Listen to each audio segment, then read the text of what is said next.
One of the things that you mentioned recently was that you gave up drinking about a year and a half ago. Yes. And you said it was the hardest thing you ever did. Yes. And I wanted to know what was so hard about it for you? Why was it so hard? It's interesting. I didn't one day wake up and say, I'm giving up drinking. I just, like many Brits, had a very, very boozy December. Christmas time, I was on vacation, I was drinking a lot. And I've always been able to drink a lot. I think I get my genes from my mum's side in that thing. Like I can drink. And I decided to just give up for January. I just wanted to do dry January. And all I could think about was having a drink. It's all I could think about. I was waking up thinking about it. I was checking the clock. When's it 12? And it just really scared me. I just was like, wow, maybe I have a little bit of an alcohol thing. So I sort of decided to punish myself and say, I'll do February as well. I'll do 2 months off. If I can do 2 months off, then I can prove to myself that I don't have a problem. 2 months go by and I was still really struggling.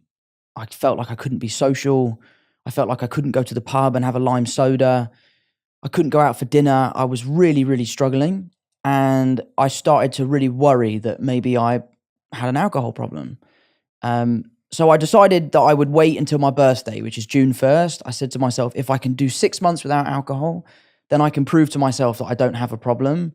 And by the time I had got to June 1st, I was the happiest I've ever been in my life. I could sleep better. I could handle problems better. Things that would go wrong on set that would normally set me off, I could take in my stride. I had such better mental clarity. I felt healthier. I felt fitter. And I just sort of said to myself, like, why am I enslaved to this drink? Why am I so obsessed by the idea of having this drink? And I would look back and recognize that I would go to events for work and be like, I can't enjoy myself until I've had a few beers. And I just felt so much pressure. And this is one of the things why I've sort of distanced myself from the rugby community, because so much of it is about how much can you drink? Let's get you as drunk as possible. And it's honestly been the best thing I've ever done. I'm a year and a half into it now. It doesn't even cross my mind. I've found amazing replacements that I think are fantastic. Ones that are also really healthy. I found this one beer that it's full of electrolytes and it's, you know, the carbohydrates in it are long-lasting energy. So like having a beer is now actually like a really healthy thing. I'm really lucky that all my friends are super supportive about it. I've never run into that scenario where my friends are like, oh, go on, just have a beer. Like, you're fine.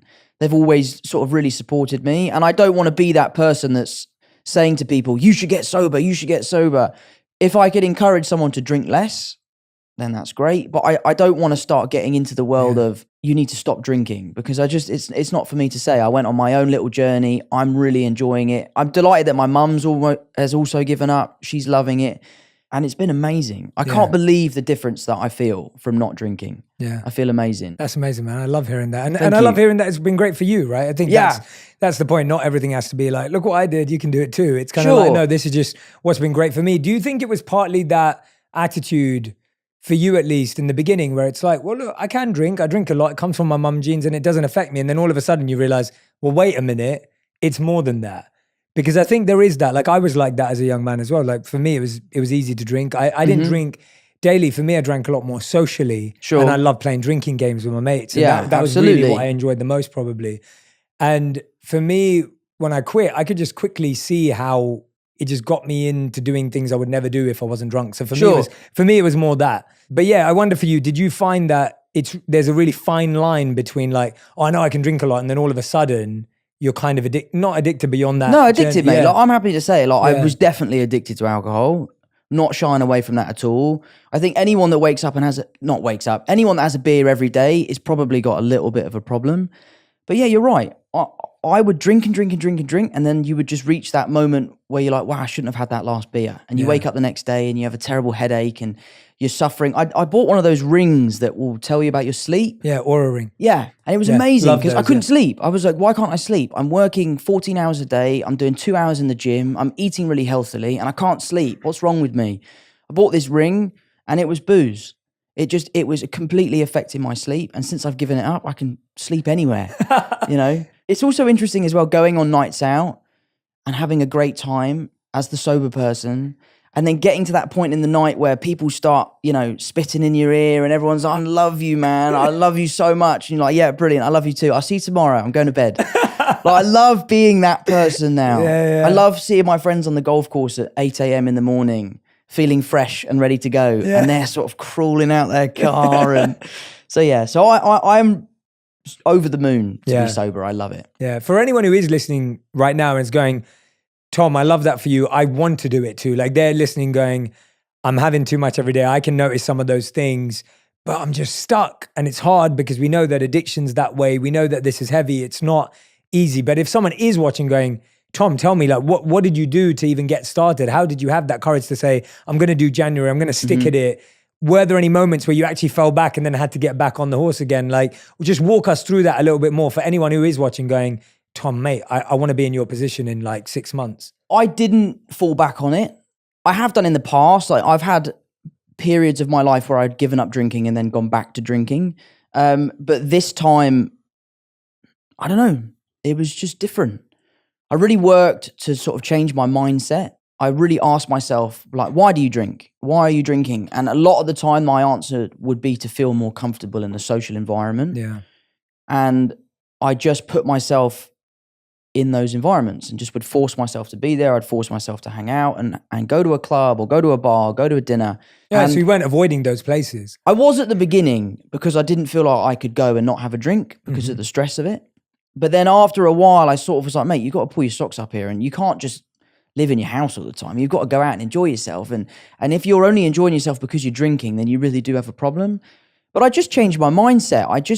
I found really good replacements, things that I could sort of attribute to having a beer.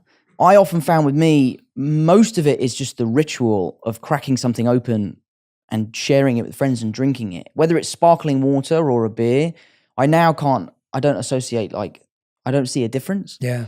But I think it's different for everyone. Yeah. I had a great support system. Jack is one of my best mates and we travel all over the world. He doesn't drink, and doing it with him was a really helpful experience for me. My brother is always on the road with me. He was very supportive. And I just really set my mind to it. I was like, I really want to do this. I want to prove to myself I can do it. Yeah. And then once I'd felt the health benefits and started really feeling like my full self, I was like, oh my God, this is the best. But do you not drink? I haven't drank for 17 years. No way. Yeah, congratulations. That's amazing. Yeah, I feel amazing. Yeah, it's incredible. Wow. It's like one of the best feelings in the world. And it's my biggest like worry when I was about to quit was like, how am I going to hang out with my mates? That was my biggest worry. I was like, my mates knew me as the guy who was like first to the game, last to get out. Like, that was me, bro. The clown when I got drunk, like life of the party, kind of like that kind of guy. And then all of a sudden I decided I wasn't going to drink anymore.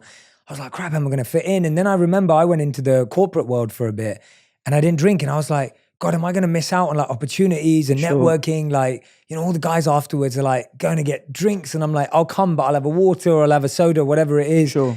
And what was really interesting for me is not relying on drinking made me rely on qualities and skills I had that were actually better. Yeah. So now that I couldn't drink as an excuse to hang with the lads, I was bringing out parts of my personality that I probably would have just hidden away or ignored. Yeah, suppressed.